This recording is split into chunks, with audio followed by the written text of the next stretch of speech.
Good afternoon everyone. आइए book keeping and accountancy में हम जितना कोर्स कंप्लीट कर चुके हैं उसका एक बार रिवीजन देख लेते हैं। जो चैप्टर्स हम कर चुके हैं कंप्लीट उनको आपको अपने रजिस्टर में कंप्लीटली लिख करके रखना है। रजिस्टर यदि आपका कंप्लीट है तो आप चेक ज़रूर करवा लीजिए। आपकी इंटरनल मार्किंग उसके आधार पर की जाएगी और उसमें आपको बता भी दिया जाएगा कि आपने क्या सही किया है और कहाँ आपको करेक्शन करना है। जो चैप्टर हम कंप्लीट कर चुके हैं उसमें first introduction of accounting, second fundamental accounting assumption, accounting principle and accounting standard, ये थ्योरी के चैप्टर हैं जिसमें से आपको थ्योरी अच्छे से लर्न करनी है।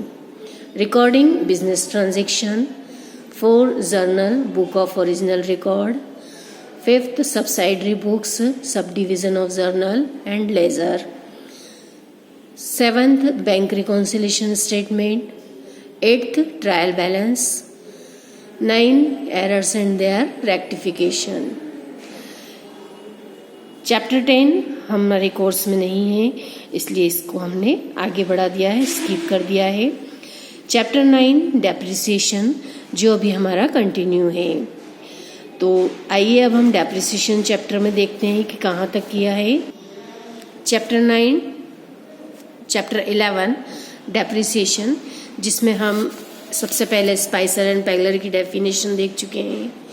टर्मिनोलॉजी, इसमें सारे टर्म्स आपको पता होने चाहिए, ये मैं आपको रिवाइज करवाती रहती हूँ। इसका आपको पूरे चैप्टर में काफ़ी यूज़ करना रहेगा, इसलिए इनको आपको अच्छे से सबको समझना है। Then concept of depreciation 11.1, depreciation के कंसेप्ट को भी समझाया गया था। इसके बाद हमने देखी थी definitions and causes of depreciation, characteristics of और स्पेशल फीचर्स ऑफ डेप्रिसिएशन, इसके भी 6 पॉइंट आपको बहुत अच्छे से लर्न करना है। जो डिफरेंस दिया है depreciation and fluctuation and depreciation and obsolescence and obsolescence and expiration of time. इसके बाद जो नीड एंड ऑब्जेक्टिव्स और इम्पोर्टेंस है इसके भी 6 पॉइंट आपको बहुत अच्छे से करना है। ये आप देख सकते हैं, जब मैंने प्रीवियस वीडियो में आपको बताया था एक एक पॉइंट को लेकर के और उसका डिटेल आपको करना है। इसके बाद 2 short note, is depreciation A charge on business and is depreciation charge on land, ये भी मैंने आपको समझाया हुआ है, इसे आप प्रीवियस वीडियो में देख सकते हैं। Meaning and meaning of special terms, जो कुछ स्पेशल टर्म्स हैं उनके यहाँ मीनिंग समझाए गए थे जो 7 पॉइंट्स के माध्यम से यहाँ बताए गए हैं। Factors affecting the amount of depreciation, depreciation के अमाउंट को कौन कौन से फैक्टर्स जो है वो प्रभावित करते हैं। इन 10 पॉइंट्स में से एनी 6 पॉइंट आपको याद करना है। जब हमने इसके मोड्स देखे थे तो 2 टाइप्स ऑफ मोड्स देखे थे, by charging to assets account and by creating provision for depreciation account. इसके हमने जो एग्जाम्पल देखे थे उस एग्जाम्पल को भी आपको अच्छे से देखते रहना है। इसे आप बार बार देखिए, समझिए और किस प्रकार से हमने इसकी डेप्रिसिएशन के अमाउंट को कैलकुलेशन करना सीखा है, उसकी कैलकुलेशन भी मैंने आपको बताई है। तो जो कॉस्ट ऑफ मशीनरी होती है उसमें से स्क्रैप वैल्यू माइनस करेंगे तो उसकी बुक वैल्यू आती है और इसके अपॉन में जो यूज़फुल लाइफ होती है उस यूज़फुल लाइफ के अकॉर्डिंग फिर उसकी डेप्रिसिएशन की अमाउंट निकाली जाती है। तो इस प्रकार से ये मैं आपको समझा चुकी हूँ। यदि आपको और समझना है तो आप प्रीवियस वीडियो देख सकते हैं, उसमें आपको क्लियर होगा। जो डेप्रिसिएशन की अमाउंट हम निकालेंगे और उसके आधार पे जब हम डेप्रिसिएशन लगाएंगे तो 2 मेथड से लगाया जा सकता है। इसमें 10 मेथड्स दी है लेकिन हमने सिर्फ 2 की है, जिसमें हमने fixed installment method and diminishing balance method को किया है। तो जो फिक्स्ड इंस्टॉलमेंट मेथड है उसके जब हमने सम किए हैं उसमें जो फॉर्मूला है उस फॉर्मूले के द्वारा ही हमने डेप्रिसिएशन को कैलकुलेशन करना सीखा है। इसमें डेप्रिसिएशन फॉर ईच ईयर निकाला जाता है original cost of assets upon number of year of estimated life of assets. तो जो यूजफुल लाइफ होती है वो इसकी नंबर ऑफ एस्टिमेटेड लाइफ होगी। तो इस प्रकार से जो हमने इसकी डेप्रिसिएशन की कैलकुलेशन सीखी है, उसके आधार पे जब हम डेप्रिसिएशन निकालते हैं तो उसका जो एग्जाम्पल है वो एग्जाम्पल भी हमने यहाँ देखा था, एग्जाम्पल नंबर 3। इसे मैं आपको बहुत अच्छे से समझा चुकी हूँ और इसमें machinery account and depreciation account दोनों ही बनाना बताया था। इसके बाद एग्जाम्पल नंबर 4 में मैंने आपको ये जितने भी कॉस्ट दी है इसके आधार पे इनके डेप्रिसिएशन निकालना भी आपने देखा है। इसके बाद जो एग्जाम्पल था, इस एग्जाम्पल को जो हमने किया है इसमें 3 मशीनें थी, तीनों ही मशीनों के जो अलग अलग वैल्यू होती है उस पर कितना कितना डेप्रिसिएशन लगाना है। फिक्स्ड इंस्टॉलमेंट मेथड के द्वारा जब हम एक बार निकाल लेते हैं तो उसी डेप्रिसिएशन के अमाउंट को हम हर साल प्रति वर्ष लगा करके और उसके बैलेंस को निकाल करके ट्रांसफ़र करते हैं। इसके बाद हमने सेल ऑफ असेट्स, ये भी एक एग्जांपल देखा था। इसमें मशीनरी को हमने सेल आउट किया है जो 3rd ईयर में, उसमें जो प्रॉफिट और लॉस अकाउंट में हमने ट्रांसफ़र किया था, जो उसका 17,000 के अमाउंट को हमने निकाला था, वह भी मैंने आपको कैलकुलेशन बताया हुआ है।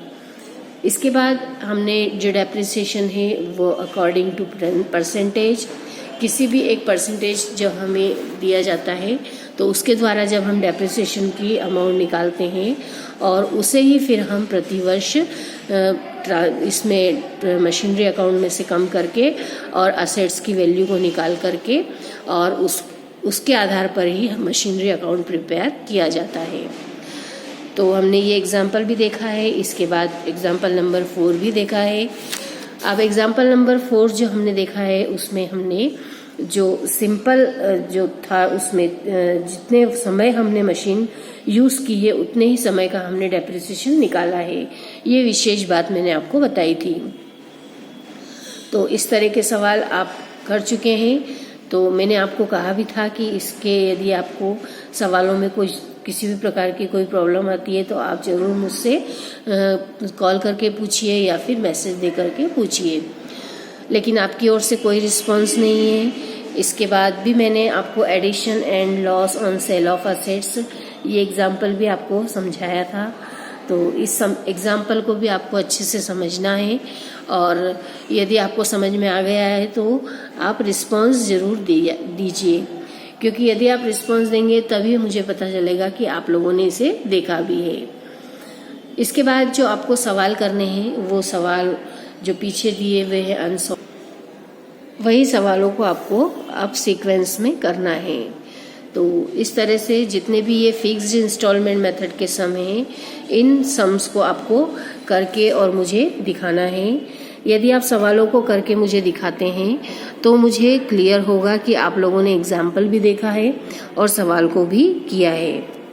इन सवालों में यदि आपको किसी भी तरह की कोई प्रॉब्लम आती है तो आप कॉल करके मुझसे उस प्रॉब्लम को सॉल्व करके और अगले क्वेश्चन को करने के लिए आप तैयार रहें। जितने भी इसके फिक्स्ड इंस्टॉलमेंट मेथड के सम हैं ये आपको करने की कोशिश करना है और इसमें यदि आपको कोई डाउट है, कोई प्रॉब्लम आती है तो आप मुझे उसको सॉल्व करवाइए या पूछिए। अब इसकी जो थ्योरी, उसमें जो सेकंड मेथड थी डिमिनिशिंग बैलेंस मेथड, उसे हम देख रहे हैं। तो 11.22 meaning of diminishing balance method. Diminishing balance method is that method under which depreciation charged at a fixed rate, but it is calculated on the balance value of assets standing in the book on the first day to each year. In other words, the depreciation is calculated on the cost price in the first year and then on the balance on the first day of next year standing in the book. This mention is known as reducing balance method, reducing installment method and written down value method। इस तरह से इसके कई नाम दिए हुए हैं, लेकिन जो इसका एक नाम इंग्लिश में है डिमिनिशिंग बैलेंस मेथड या रिड्यूसिंग बैलेंस मेथड, हम इसी के द्वारा इसे समझेंगे। तो जो डिमिनिशिंग बैलेंस मेथड या घटते शेष पद्धति या रिड्यूसिंग बैलेंस मेथड है, इसमें प्रतिवर्ष जो संपत्ति का अमाउंट होता है उसमें हम कैलकुलेट करते हैं, जो भी हमें परसेंटेज दिया हो उसके आधार पर एक फिक्स्ड रेट होता है, उस रेट के आधार पर जब हम संपत्ति के मूल्य को मल्टीप्लाई करते हैं, मतलब उससे निकालते हैं, और जितने समय हमने संपत्ति का यूज़ किया है, असेट्स को हमने उसको उपयोग में लाए हैं, उतने समय का हम डेप्रिसिएशन इसमें कैलकुलेट करते हैं। तो इसकी जो कैलकुलेशन की जो विधि होती है वो भी काफ़ी सिंपल है। जिस तरह से हमने फिक्स्ड इंस्टॉलमेंट मेथड में देखा था, उस पर संपत्ति के मूल्य गुणित जब हम उसका परसेंटेज करते हैं तो उसके बटे 100 कर दिया जाता है, और जितने समय हमने उसका यूज़ किया है उतने माह उसके बटे में 12 हम लिख करके, और अपने जो डेप्रिसिएशन की अमाउंट है, मूल्य राशि की, उस संपत्ति में से उस मूल्य राशि की राशि को कम कर दिया जाता है। तो इस प्रकार से जब हम प्रति वर्ष डेप्रिसिएशन की कैलकुलेशन भी करेंगे और उसमें से संपत्ति के मूल्य में से, असेट्स की वैल्यू में से उस डेप्रिसिएशन के अमाउंट को कम भी करेंगे, तो असेट्स की वैल्यू रिड्यूस होती जाएगी, मतलब प्रति वर्ष उसकी वैल्यू भी कम होती जाएगी। इसलिए इसे रिड्यूसिंग या डिमिनिशिंग बैलेंस मेथड कहा जाता है। पर ईयर जो असेट्स की अमाउंट होगी उसमें से प्रति वर्ष की जो डेप्रिसिएशन की अमाउंट है वो जब लेस होती जाएगी, तो एक समय ऐसा आएगा जब उसकी कुछ भी वैल्यू नहीं बचेगी। तो इस प्रकार जब घटते घटते संपत्ति की वैल्यू कम होती जाती है, उसी प्रकार डेप्रिसिएशन की अमाउंट भी कम निकलती रहती है, या निकाली परसेंटेज के आधार पर जब हम निकालते हैं, कैलकुलेशन करते हैं तो निकलती है।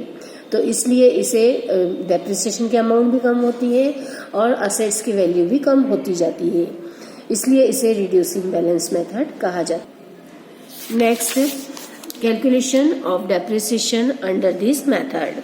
जो इसकी कैलकुलेशन के लिए यहाँ एक फॉर्मूला दिया हुआ है, इस फॉर्मूले में भी आपको जो अमाउंट दी हो, जो असेट्स की वैल्यू दी हो, वो फिट करके और हम इससे डेप्रिसिएशन कैलकुलेट कर सकते हैं। In the first year the depreciation is charge on the book value. जब पहला वर्ष होता है तो हमें बुक वैल्यू जो होगी, संपत्ति का पुस्तकीय मूल्य होता है, उस पर असेट्स के डेप्रिसिएशन को कैलकुलेट करना है। Thereafter, next year, the book value is reduced by the depreciation charged and depreciation is calculated on the reduced book value. और अगले वर्षों में जब हम उसकी डेप्रिसिएशन की वैल्यू को असेट्स में से कम कर देते हैं तो असेट्स की वैल्यू भी कम होगी और डेप्रिसिएशन की वैल्यू भी इस प्रकार से बुक वैल्यू से कम होते होते और उसकी असेट्स की वैल्यू के अकॉर्डिंग ही डेप्रिसिएशन की वैल्यू भी निकलती जाएगी। This process continue every year till the end of useful life of assets. When the cost of assets estimated life of assets and residual value are given, depreciation can be calculated with the help of the following formula. जब हमें residual value भी दी हो, assets की value भी दी हो और हमें useful life दी हो उसकी, और रेट ऑफ डेप्रिसिएशन भी दिया हो, तो हम इस प्रकार से जो फॉर्मूला दिया हुआ है इसके हिसाब से फिर हम डेप्रिसिएशन के अमाउंट को कैलकुलेट करते हैं। If there is an addition in the assets during the accounting year, the following points should be kept in mind by charging depreciation. लेकिन यदि वर्ष के बीच में हमने कोई असेट्स नहीं लगाई है, जो हमारे वित्तीय वर्ष में बीच में हम उसे लेकर आ रहे हैं, तो कुछ पॉइंट्स को इसमें हमें ध्यान रखना रहेगा।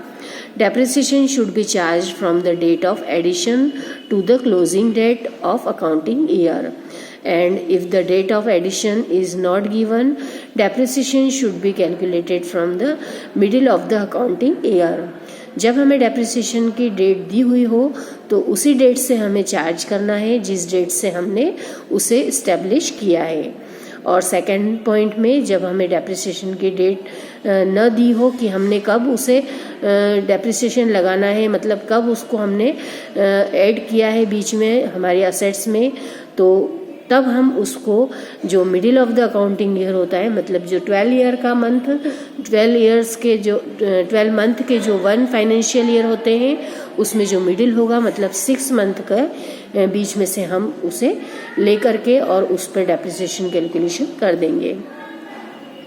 तो इस प्रकार से ये जो फॉर्मूला यहाँ पे दिया हुआ है इसे समझ लेते हैं।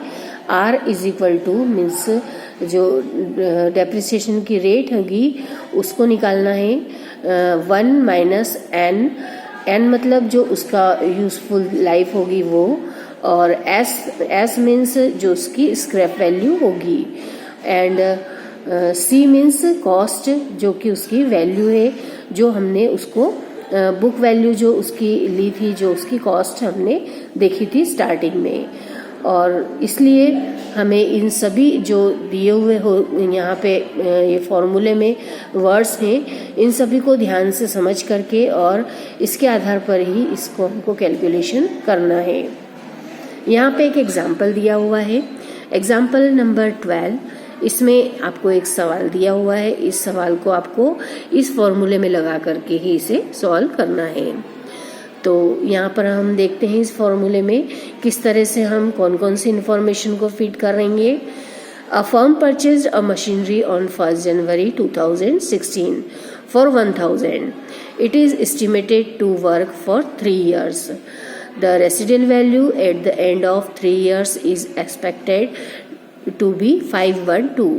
Find out the rate of depreciation if the depreciation is charged by written down value method, means वही reducing balance method।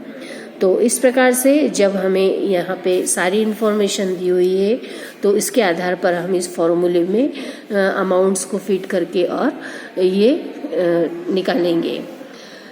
Price of the assets into price of assets दी हुई है 1000 रुपीज़, जो 1 जनवरी 2016 को दी थी, into 100 minus rate of depreciation. Rate of depreciation हमें यहाँ पर नहीं दिया है, इसलिए रेट ऑफ डेप्रिसिएशन अपॉन 100 लिख करके और जो अमाउंट दी है उसके आधार पर जो डेप्रिसिएशन की वैल्यू दी हुई है हमें 512, उसे लिख करके हम इसको सॉल्व करेंगे। तो 100 minus rate of depreciation upon 100, जो 3 दिया हुआ है ये आप मैथ्स में सम कर चुके हैं। इस तरह की जो इक्वेशन सॉल्व करते हैं उसमें 3 अंडर रूट बाहर आया, 512 अपॉन 1000, जो हमारा यहाँ स्टार्टिंग में 1000 हमने प्राइस ऑफ असेट्स लिखी थी, वो यहाँ आकर के इसके डिवाइडेशन में जाएगी, मतलब इसके बटे में जाएगी। और ये जो एन है वो है 3 इयर्स, क्योंकि 3 इयर्स हमें यहाँ सवाल में दिया हुआ है। और 100 minus rate of interest depreciation upon 100, 5128 upon 10। जब इसे सॉल्व किया जाएगा 512 अपॉन 1000 तो इसका आएगा 8 अपॉन 10। तो 100 into 10 minus 10 R is equal to 100 into 8। तो 1000 minus 100 800 is equal to 10 R, 20 is equal to R. इस प्रकार से जो रेट निकाला गया है यहाँ पर वो है this 8 is cube root of 512। जो यहाँ पे हमने निकाला था ये 8, ये 512 का यहाँ पे क्यूब रूट निकला है, बिकॉज 8 इंटू 8 64 एंड 64 इंटू 8 512, जो यहाँ पे नीचे समझाया गया है।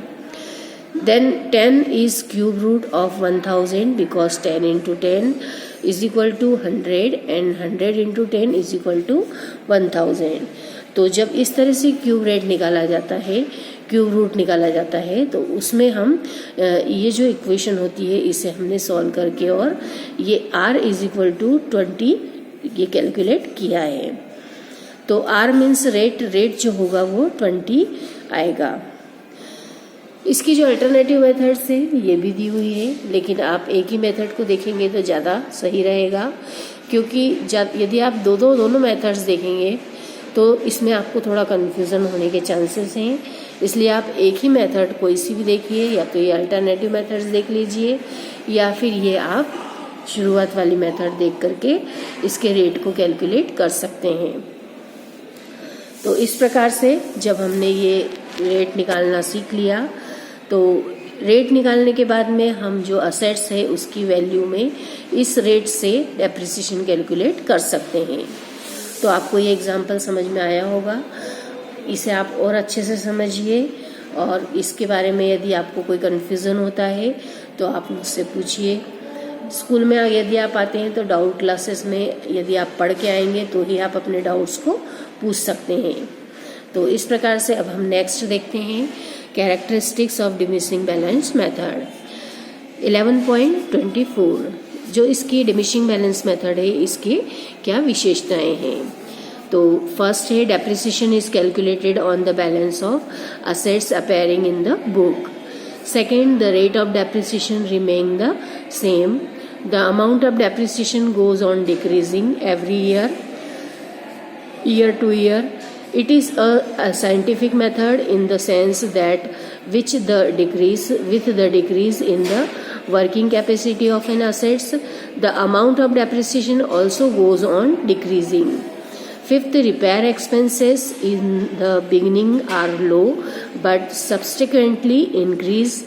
Thus, the combined burden of repair and depreciation on profit and loss account in every year. तो इस प्रकार से जो इसके डिमिनिशिंग बैलेंस मेथड के विशेषताएं हैं, इसमें यह बताया गया है कि इसकी रेट प्रतिवर्ष सेम रहती है और जो इसकी अमाउंट होगी वो डेप्रिसिएशन की अमाउंट पर ईयर डिक्रीज होती जाती है, कम होती जाती है। यह एक वैज्ञानिक पद्धति है, साइंटिफिक मेथड है, क्योंकि जैसे जैसे संपत्ति की वैल्यू, असेट्स की वैल्यू कम होगी उसी प्रकार डेप्रिसिएशन भी कम होना चाहिए। रिपेयर एक्सपेंसेस जो होता है उसका बर्डन जो होता है वो डेप्रिसिएशन के ऊपर आ जाता है, मतलब बहुत ज़्यादा रिपेयर का बर्डन नहीं होता। रिपेयर के लिए हम जो क्लॉज रखते हैं या जो अमाउंट को निकाल करके रखते हैं वह शुरुआत के कुछ समय में रिपेयर की हमें कुछ भी आवश्यकता नहीं पड़ती, लेकिन बाद में रिपेयर की अमाउंट ज़्यादा होती है, मतलब ज़्यादा हमें रिपेयरिंग पे एक्सपेंसेस करना पड़ता है। तो जो डेप्रिसिएशन अमाउंट है उसकी डेप्रिसिएशन अमाउंट कम होती जाती है और रिपेयर का हमारा जो एक्सपेंसेस है वो भी बढ़ता रहता है। तो इस प्रकार से दोनों का जो तालमेल है वो एक दूसरे के ऊपर डिपेंड रह करके जो रिपेयर बढ़ेगा तो डेप्रिसिएशन कम होगा, इस प्रकार से चलता है। Now merits of diminishing balance method, इसके लाभ क्या क्या हैं। The combined burden of repair and depreciation on profit and loss account on each year is even. Depreciation is charged according to the working capacity of assets such each year. The calculation of depreciation is easy. It is recognized by income tax department. It is also suitable for those assets which scrap value is never zero. जो इसके लाभ हैं या इसके जो profit या जो इसके गुण या इसका महत्व जो होता है वो इसलिए होता है क्योंकि इसका लाभ हानि खाते पर समान भार पड़ता है, मतलब प्रॉफिट एंड लॉस पर एक जैसा भार होगा, एक जैसा उस पर प्रभाव दिखेगा। क्योंकि इस पद्धति में जो लाभ हानि खाते पर मूल्यह्रास, डेप्रिसिएशन और रिपेयर के जो एक्सपेंसेस होते हैं उन्हें सम्मिलित भार पर ईयर एक समान रूप से बढ़ता है। तो यह एक न्याय संगत भी मानी जाती है क्योंकि इसकी जिस प्रकार से कैपेसिटी कम होती जाती है उसी तरह रिपेयर की अमाउंट भी इसमें बढ़ती जाएगी। इसमें कैलकुलेशन काफ़ी इजी होता है क्योंकि जितनी असेट्स की वैल्यू बची है उस पर ही हमें डेप्रिसिएशन कैलकुलेट करना है। यह इनकम टैक्स के द्वारा भी रिकॉग्नाइज्ड होता है और यह बहुत सूटेबल है कि जैसे जैसे इसकी स्क्रैप वैल्यू ज़ीरो होगी तो इसी तरह संपत्ति की वैल्यू भी और डेप्रिसिएशन की अमाउंट भी बिल्कुल ज़ीरो होती जाएगी। तो इस प्रकार से जो इसके लाभ हैं ये लाभ हमारी संपत्ति को या मशीनरी को या असेट्स को इसलिए प्राप्त होते हैं क्योंकि उसके स्थान पर जब हम नई मशीनरी या नई असेट्स को इस्टेब्लिश करते हैं तो ये सारे प्रभाव जो है वो हम उससे जो हमारी उसकी वर्किंग कैपेसिटी होती है उसके आधार पर ही हम इसके मेरिट्स को या लाभों को ले सकते हैं।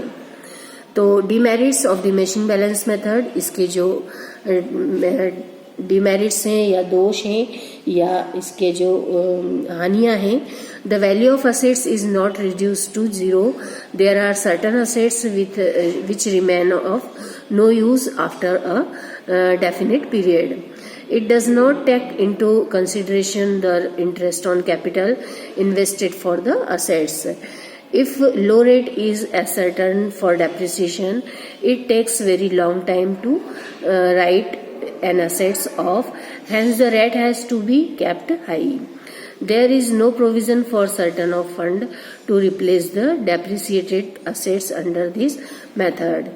If an assets is sold or additional assets is purchased during the accounting year, calculation of profit or loss become a bit complicated.